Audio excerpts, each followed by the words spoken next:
Hello, divine creations, divine marvels, children of God.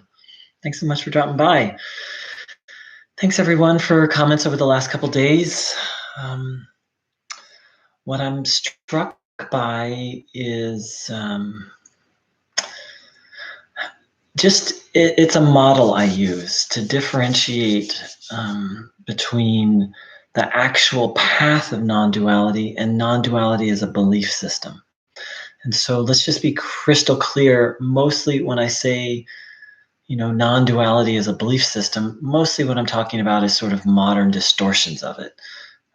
What's been called Neo-Advaita, what could also be called modern Advaita, non-duality. And so the emphasis on that is just kind of repeating, basically kind of just repeating affirmations to yourself or other people. I am that, or you are that, or just be that, or, just kind of sort of, it's really what it is it's a form of mantra yoga, of just repeating certain ideas over and over. And it's a valid path. It's just not really the non-dual path, the classical non-dual path. And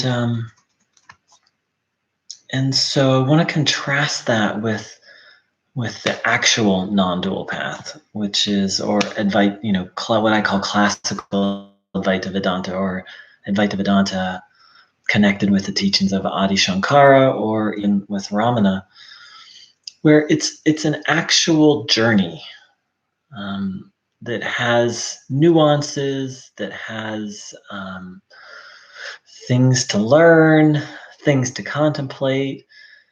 Adi Shankara said that there's actually prerequisites for any form of self-inquiry, and any form of self-inquiry is just contemplating on our true nature.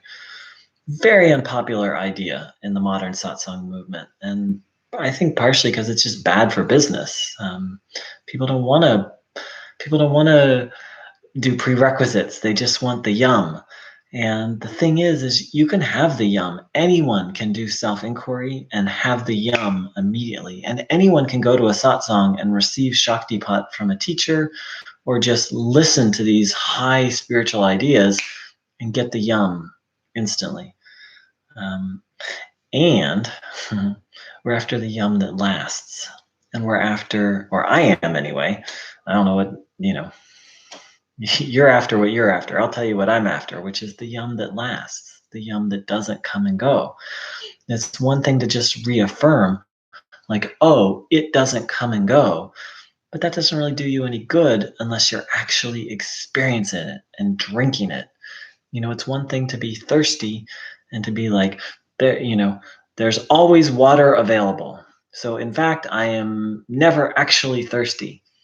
But it's another thing to actually live that, to moment by moment have the thirst quenched in an experiential way, and then to know that that's never going to end. And for that imbibing of the water, okay, I'm being metaphorical here, I hope you're with me, to be effortless. And that's the end goal. And one way to really spot this, there was one satsang I attended for quite some time, and this teacher had quite a following, written multiple books, and was starting to get on the satsang circuit. And but when you go to his satsangs, it was just him talking nonstop. Like, sure, other people would ask questions or throw in, bring in other points, but basically it was just him talking nonstop over and over and over, basically just saying the same thing. And that's what I call religious non-duality, which it isn't even really non-duality. That's like the religious variety of Neo-Advaita. It's just like, I'm just going to repeat the truth over and over. Not the truth, the final truth. You are that. You already are that. Just going to repeat it over and over and over, to generally no avail. As Ramana said, a ripe soul can hear the truth once and be done.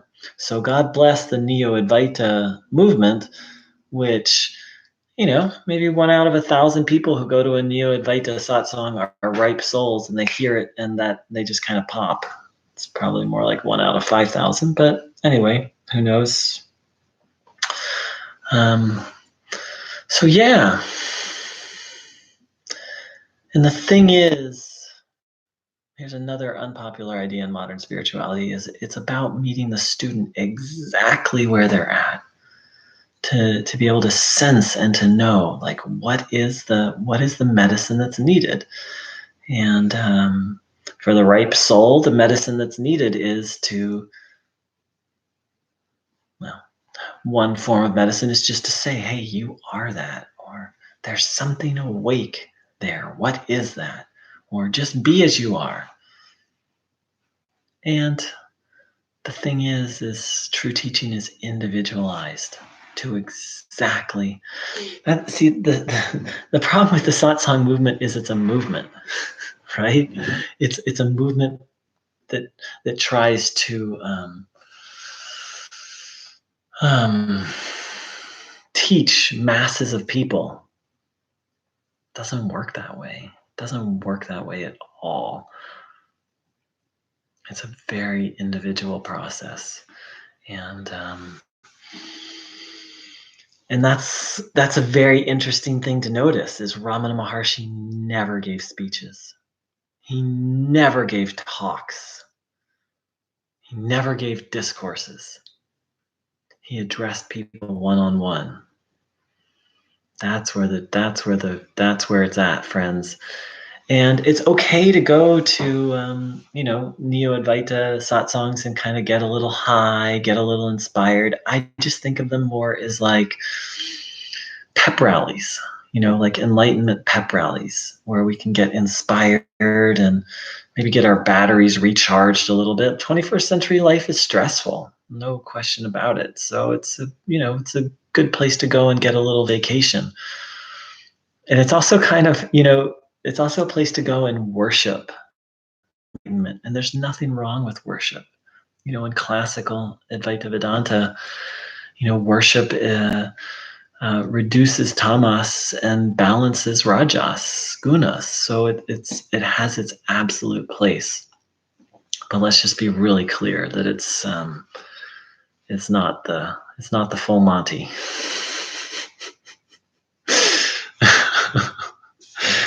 And we want the full Monty. I mean, not really, but but we want the real deal. I do. I want the real deal. And it's my utter conviction that everyone wants the real deal, and that everyone wants to be peaceful and free forever. Thanks so much.